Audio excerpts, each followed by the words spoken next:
Okay, after this, after I watch YouTube vs Fnatic highlights, I want to look at the Shroud and I think Summit clip where they talk about age mattering in esports, or like if age matters at all. If LeBron James is in the NBA, I think people overestimate how much age affects league. I think that if you look at the extreme outlier of one of the greatest players of all time in their sport, and then you say, well, this guy, who is like the one of very few examples, once again, a crazy outlier, and you use that to say, well, this guy proved it. Age does not matter in sports. Then you're kind of trolling a bit, because the exception usually proves the rule. I do think that age matters, but in ways that would matter like differently based on a million factors. Mostly just, I would say, reaction time. Yeah, I mean, like, scientifically, your reaction time goes down. Actually, you know what, fuck, I'm gonna look at the clip again. It's like on livestream fail, I think. Gamers don't take care of their body and diet, so they age worse. We don't take care of our bodies as well as professional athletes, but there is quite a lot of money, time, and effort that goes into making sure that we are in like tip-top shape for the purpose of playing League or Valorant or whatever it is. Okay, here it is. Here it is. Oh, you linked it to me on Discord, Lena? Okay. Well, I found it anyways. See the clip. It is crazy to think about how long some of these players have been playing. Bro, Fallen's still playing? Nuts. I love to see it. I like to see the some of the older players still fucking dominating, because to me, esports hasn't figured out what age is where you start to slow down, you know what I'm saying? We haven't figured that out yet. You still got some fucking mid 30-year-olds owning. Damn near 40-year-olds. I think it's roughly 30. Starts to slow down. That's what people have told me, like people who are like really scientific about it. It's about 30. And the thing is, like, I'm gonna say, like, usually the best players have unbelievable reaction time. So if you slow that down slightly over, like, let's say 30, it starts declining. You slow that down, 5 extra years, so that they're, now 35 and it's been on a steady decline for 5 years. There is still way faster reaction time than your average person by far. And they probably are still in the top, percentile of reaction time for all pro players. It's just like, that's how much of an outlier those players are. Like, do I think I'll ever outshoot Simple just because he's like 45 or 50? Fuck no, right? His reaction time is just so crazy that even if you slow him down, it's like slowing down Usain Bolt. He's still gonna fucking outrun you. 50 Shroud, if we want to. I mean, I agree entirely. Bro, if there's 40-year-old UFC champions, okay, we can move our fucking arm a little bit, Absolutely. Absolutely.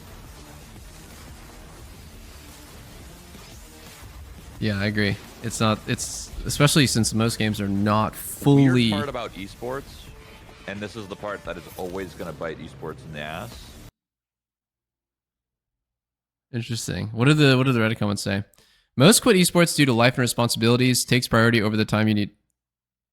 Life and responsibilities takes priority over the time you need to invest to be at the top. And most do not make enough money to totally ignore everything else. True. Except for the last part, I think now there's enough money in esports where if you are a strong player, you can ignore everything else and just go all on esports, depending on the game, You can't be like a academy player in Rocket League and be making enough to get by, but you could be if you're a top player in one of the bigger titles, Apex, Counter-Strike, Valorant, League, etc., then there is enough money to incentivize you to stay at the top. If you are like a mid to low tier pro player, maybe not though. I do think that the first part is 100% true. Life and responsibilities takes over, and just to be honest with you guys, I think that most people who play the same game over for like more than like 10 years lose passion for the game. Like, you could like it's really rare that you play the same fucking game, computer game, by the way, for 10 years. Like, I still like League, but there's no way that I'm going to sit down and play League for 12 hours a day the way that I did when I was 18, right? When I was 18, League was the most fun thing in this whole world. I would skip meals to play League. I would rush home from whatever I was doing, fucking literally like jogging through the door, like sprinting to my PC so I could play League. It was so fun. I've played for 14 years. I still love the game. I still love the community, and I love that everything the game has given me in life. You know, I met Lena because of League. I'm able to stream to you guys because of League. I'm able to be the person I am because of League. Love it, but you guys understand, right? If you play the same fucking game for 14 years, you're just not gonna have as much passion as the dude who just started out. That's all. Or when a game is new, basically. What do pros do after they retire? They go and figure out what to do next in life, you know? Go to school, find a job, work for work for Riot, whatever it is, and some people, they don't know what to do. That's the truth. Like, where is that stat? Hold on. Percentage of athletes that go broke. I don't know if this is actually true, but I saw a YouTube short about this. Charles Barkley was talking about how 80% of pro athletes go broke after retirement. I don't know if that's true. I mean, like, this is just like a headline, right? Didn't read any studies or anything like that. But I don't think like 80% of LCS pros go broke after they're done. They don't have like typically reckless spending habits that are given to them by making millions and millions of dollars and becoming really, really desensitized to money. But if this is true, which Google says it is, then yeah, I mean, like, it just goes to show. I don't really know how like most pro players transition off, right, when they're done with their career. For me, it was really simple. I can stream, or I can just retire and chill. But I like to work, so I like to work. Put that in quotes.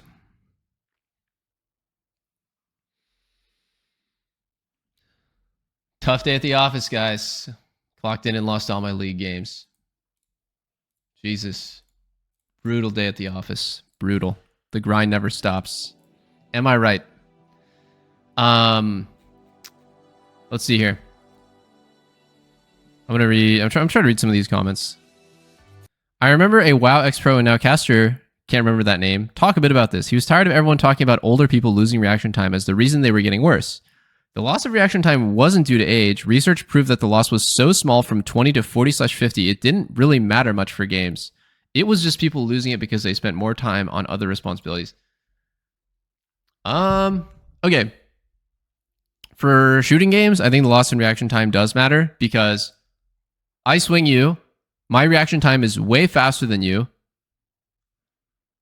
and assuming that we won't whiff our shots, I'm going to kill you first. Right? I'm going to shoot you in the head first, and I'm going to win the duel, and now it's 5v4. If you're faster than me, I swing into your crosshair, you react, I'm dead. Now it's 4v5.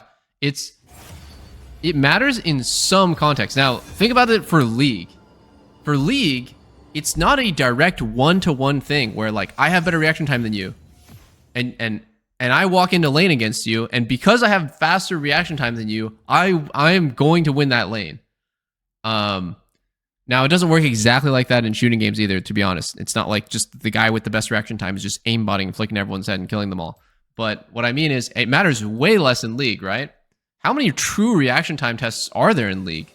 There's flashing Malphite ulti and like certain like interactions that require you to be like really pixel perfect, like Fiora, like using Fiora's W and getting like all 4 of the vitals. That takes some pretty good reaction time. There's a ton of little things, maybe if you play Zed or Akali, that take like some reaction. But League has like a lot more variables that matter other than reaction time compared to like some games. Like I would mostly just say like in shooting games. So I don't think that it really matters all that much for League. What's crazy is I just watched Evo, and a lot of the players in the top 32 are like, let me just show you. It's like Momochi, right? This is a pro player who's like consistently a top player. He's 38. Fighting games have a lot of reaction time checks. There is a shit ton of reaction time checks. This guy just placed, I think, 4th at Evo. Yeah, it says right here, 4th. He's a godlike player. There's a ton of people that are like in their 30s that do it now. I don't know. Like, there's like this discussion of like, does it matter? And I think the answer is yeah, it matters. I think it matters. I just don't think it matters that much. Which is like basically what most people would say. It's like, yeah, it matters. Like, I'm worse reaction time wise now than I was 20, but it doesn't matter that much. What actually matters is I don't play the game that much or with as much passion as I did before. So I'm like double dipping in the negatives. An average esport pro cannot earn enough to live off their earnings for the rest of their life. No way. Absolutely no way.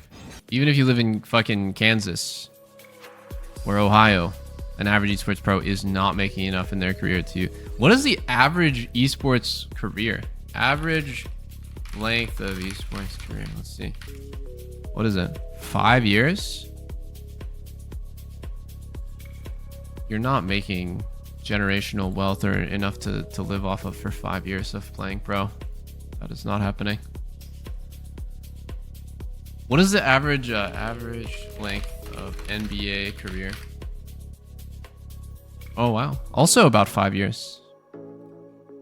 Why did somebody in my chat say 2 years? Someone came in my chat sometime, like maybe like a week ago, was saying that NBA players on average last 2 years. That's... Oh, NFL? My bad. I misread his message then. Okay, it's still 3.3, but that's really low. Running backs have an average career length of under 2.6.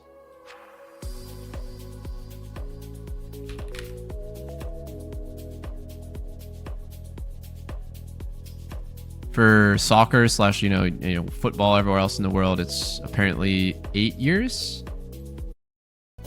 I actually never really had wrist pain. No. I had a time when I was playing this stupid mobile game called Tap Titans on TSM. I've told this story before, so if you heard it, then it is what it is. But so I downloaded this mobile game. I don't even know if this mobile game is still like on the fucking store, but it was called Tap Titans, and basically it's just like the stupid game where you just tap, right? You're supposed to, but I tapped with like both fingers like this to like double up the speed.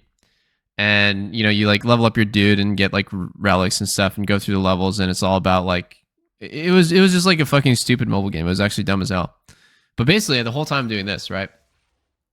And the next morning I wake up and I've been doing this for hours like after my scrims. I was playing this game for like 4 fucking hours and I wake up and my wrist is on fire. Like my fucking wrist is just dead as fuck. I can't move. I definitely can't play the game. So I think I forgot what I said to my team. I think I said something along the lines of like, yo, I think I got like terrible wrist pain today. I didn't tell them it was from a mobile game. Like, can we cancel scrims today? And they were like, yeah, sure, dude. Of course. Get some rest. Like, figure it out. I just gave them the most generic thing ever. Like, my wrist is so fucked, guys. Cannot scrim today. I stopped playing that game as much, but yeah, it's that was the only time my wrist ever got fucked up. The transition to coach, analyst, content creator is a better path than what? You can be a retired athlete as well and be a coach, analyst, or content creator, by the way. Our team pretty much always had like coaches devoted to health. Yes, they did. Very often we had like personal trainers, fitness, you know, like a fitness focused professional, either, you know, usually like some sort of mix of both mental and physical. So they were like licensed personal or licensed physiotherapist, or sometimes like just what is it? I can't remember. Sports psychologist. That's right. Yeah, and our diets were generally looked on. I mean, like they're not gonna know if you go to McDonald's after scrims, but if you are consistently low energy during scrims because your diet is so bad, you will be spoken to by management about eating healthier and taking, you know, at least like some level of science to your diet so that you can perform better. I actually played League on Adderall once before, and I really was not playing very well. I don't think that Adderall helps non-ADHD affected people play better at League. I think it'll help you play League for a really long time at once, but you're not going to play well. Skin bonus thanks to the Prime. I think for some people it could help them, but I think on average, people who are not ADHD, it's not going to help you till you take Adderall and just be like so fucking locked in that you can't look at your minimap or zoom out mentally from the game.